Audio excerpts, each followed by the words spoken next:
So on Friday, we worked on this worksheet right here, and we learned that it's nice to have perfect square quadratic trinomials, right? We learned that it was nice to have perfect square quadratic trinomials.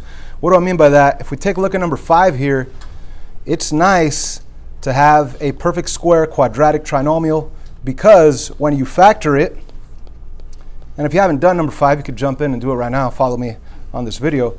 You'd have an x and an x. What times what is 4? That if you combine together is 4. Again, what times what is the c value? That if you combine together is a b value. Well, that would be a positive 2 and a positive 2, right? If you don't need to make a list, you don't have to make a list, right? But anyways, why do we like these perfect square quadratic trinomials? Because you're going to be able to write them as a binomial squared. See how it's the same exact binomial? You could rewrite it as a single binomial, but you square it. And of course, you still have this equals 2. Okay. Now, why do we want this binomial squared? Because now we could just get rid of things by doing the opposite, right? Like, what's the opposite of a square? A square root. So I'm going to get rid of the square by doing a square root. And what I do to one side, I must do to the other. And I need everybody to remember that when you apply a square root in an equation, you must put what in front of your answer? Plus or minus. Okay, so far I have x plus 2 equals, there's no more square, there's no more square root, they eliminated each other, equals plus or minus the square root of 2. So for my final step to get x by itself, I just subtract 2.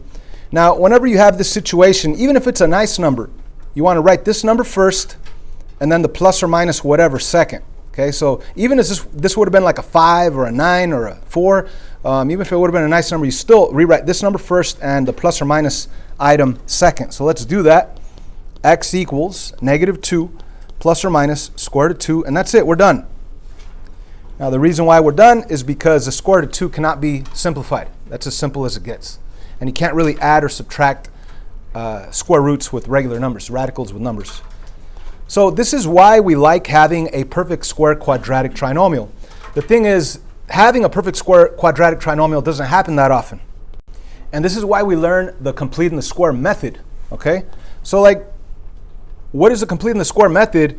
Like right here is just practice on how to find that perfect c value, okay?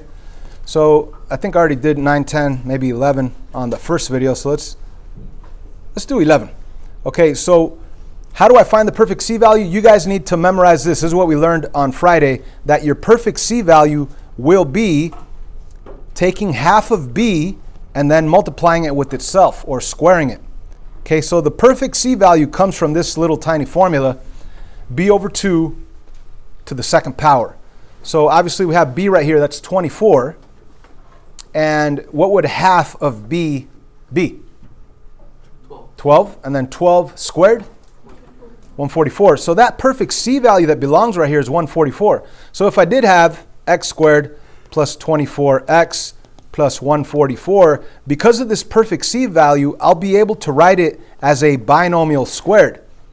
Okay? So this whole middle section of finding that perfect c value and then rewriting it as a binomial squared was just practice, right? You put the x right here, and what belongs in here? Simply half of b. Half of b belongs right there. So what's 24? Half of it, it's 12. So you're going to put a plus 12 right in there. So if you look at the back of your page, the solution on number 11, they'll give you that perfect c value of 144, and they'll also give you this binomial squared, because that's the whole purpose of getting that perfect c value, to get a binomial squared. Yay? And this method is called completing the square method. Now, it gets a little funky when your b value is not divisible by 2. I hate completing the square, I shouldn't say that, right? But I hate completing the square method when the b value is not divisible by 2. If it's an odd number like that one, it gets really, really ugly. So like number 12, if I wanted to find my perfect c value, well, I'd have to take the b, divide it by 2, and then square it. That's a little formula, right? So my b value is 5. That's going to be ugly. Check it out. 5 divided by 2 squared. Well, what does something squared mean? It means times itself. So 5 halves times 5 halves, what is that? Give me a fraction though here. 5 times 5 is 25. 4 times 4 is 4, right? So the perfect C value is this guy, 25 over 4. So the perfect C value is 25 over 4. That's my perfect C value. That's what's in the back of the page as a solution, I think. Or did they put it as a decimal? No. It's like that? Okay, 25 over 4. They could have written it as a decimal. I don't know. I recommend leaving it as a fraction, right? Especially because when you want to write it as a binomial squared, you're going to put x right here. And again, this piece right here is simply going to be what? Half of b. So b is positive 5. What's half of that? 5. What's half of 5? It's 5 divided by 2, which is a fraction 5 halves. Now, they might have written it as plus 5 halves, or they actually might have written it as plus 2.5. Either one's acceptable. So yeah, if you write it as a decimal, I'll accept that. That's fine. So the lesson here is if your b value is odd, completing the square is not fun. For example, let's jump down to the last part where it says solve. Okay, it says solve each equation by completing the square.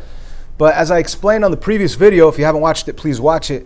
I say that completing the square is only one of the tools that you could use, but it's not the tool that's best for every question, right? It's like saying, here's a shovel, I want you to dig a hole. Oh, that's great.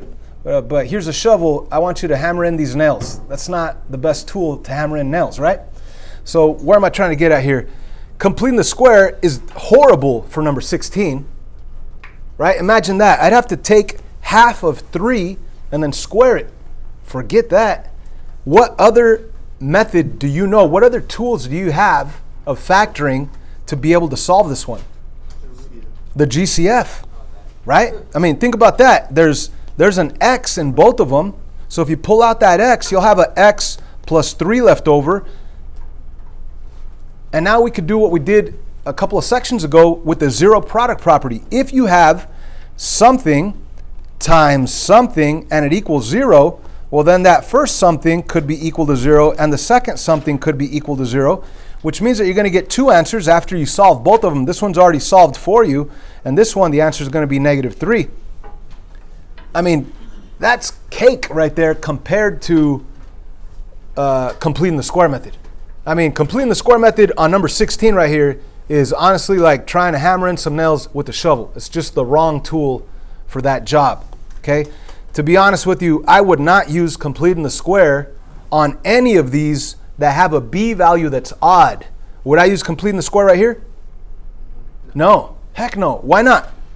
Because when I try b divided by 2 and then squaring it, what's this? That's 1 divided by 2. That's 1/2. Squaring it 1/4.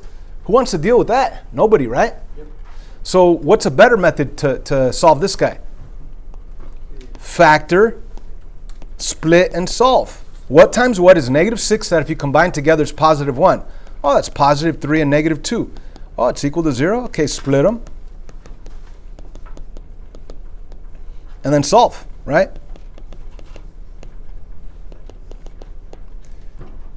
Wait a minute. Which ones were we supposed to do on this one? The even ones, huh? Yeah, even. I'm sorry. That was an odd one. Hey, but my point is, completing the square, I would only use, it's only a tool, and I would only use it if your b value is divisible by 2 and it works out nice. Oh yeah, but don't forget, completing the square, your a value has to be 1, right? So even on 20, if you're thinking, oh, I want to use completing the square right here because I could divide this by 2. Can't do that. First, you have to get rid of the 3. You got to make your a value 1 on completing the square. So that would be horrible because when you divide everything by 3, when you divide by 3, divide by 3, divide by 3, you're going to end up with x squared plus 2/3 x minus 1/3. So to complete the square, you'd have to get this b value, divide it by 2, and then square it. Forget that. What other method would we use? Might as well just jump back to the original, and what other method would you use to factor, split, and solve this? I just showed you guys a shortcut, right? To factoring quadratic trinomials when the a value is not 1. Well, you might as well use that. Step 1 is to multiply a times c. A is 3, so let's scratch this out. A is 3, c is -1, a times c is -3. Step 2, think of the multiples of negative 3 that combine together to give you the middle value b, which happens to be 2. So that's really just a negative 1 times 3. That's it. That's the only pair of numbers that works. This is the right combo. Now, instead of changing 3 terms to 4 terms and factoring by grouping, we learned that shortcut. You put in your factored form answer format with the AX right here. What is A? 3. AX right there and there. And I put the pair of numbers from step 2 right in there. And of course, this is still equal to 0. And of course, I need the magical step, step 4, is to reduce each of those binomials. So the first binomial cannot be reduced at all, right? So I just leave it. Or you could reduce by 1, but it's going to stay the same. The second one I could reduce by what? By 3, so it'll just become an x plus 1. So I now have it factored, and I now am able to split it and solve. So when I split it, 3x minus 1 equals 0. X plus 1 equals 0. Solve them. We have a plus 1, 3x equals 1. Divide by 3, x equals 1/3. That's one answer. Minus 1, x equals negative 1. That's another answer. So again, I would not use completing the square on this one. So again, completing the square is only a tool. You get to choose when to use it. Even though right here it says use it on all of them, that's a horrible idea. Let's not do that. I would only use it on which ones? Which ones would you use it on? 24 and 18. Completing the square on 18, completing the square on 24, and that's about it. Would anybody like me to do one of those? 18? Okay, so let's actually do completing the square here. Step 1 is to make sure your A value is 1 and that you make space for your new C value. So let's add 13 to both sides. I'm not going to show my work so I could save space. It's just going to be x squared minus 4x space equals plus 13 because I added 13 to both sides, right?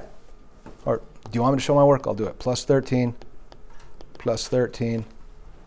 Okay, now you take half of b, which is negative 2, and then square it. It takes you back to a positive 4. Now what you do to one side, you must do to the other. So if you added 4 there, you have to add 4 over here. This right here is a perfect square quadratic trinomial, which means that it could be factored into a binomial squared. So let's skip a step, jump right to a binomial squared, put the x right there, and what belongs right here? Half of b. What's half of negative 4? Negative 2 equals 17. Apply a square root, apply a square root. X minus 2 equals plus or minus the square root of 17, which cannot be simplified. It's already simple. So your final answer will be x equals, if you add 2 here and add 2 there, just rewrite it, positive 2 plus or minus square root of 17. That's the answer, number 18. What do you think? So definitely completing the square is a good tool to use when you could use it. But most of these, it's not a good tool to use. Right here. Man, this one's like, if I tell you to complete the square on this one, that's like saying like, hey, cut this piece of paper with this shovel. It's just not good at all, right? What's the best method here? Just square root both sides. Boom, boom. X equals what? Plus or minus, yeah, don't forget. And what's the final answer? I square root 11. What? I mean, if you do complete the square on that one, that's just absurd. That's ridiculous, right? So we have all these tools to solve equations. Use the best tools, right? Again, 24 for sure will be completing the square, a good method. Okay, but try to factor any method you can, and if it doesn't work, then completing the square would be best. All right, I'm done. I'm not done. We have a homework assignment from the book. All right, so if you already finished this worksheet, we all have another assignment. It's page 260. Let me actually take a picture of it. It sounds like a lot, but it's really not. Page 269, 12, 19, 30, 32, 33, 39, 40, and 41. So for the rest of class, let's grab a book. If you haven't finished your worksheet, first do the worksheet. If you already finished your worksheet, grab a book and do these problems. I will have the answers posted up on the wall and on Edmodo by the end of class.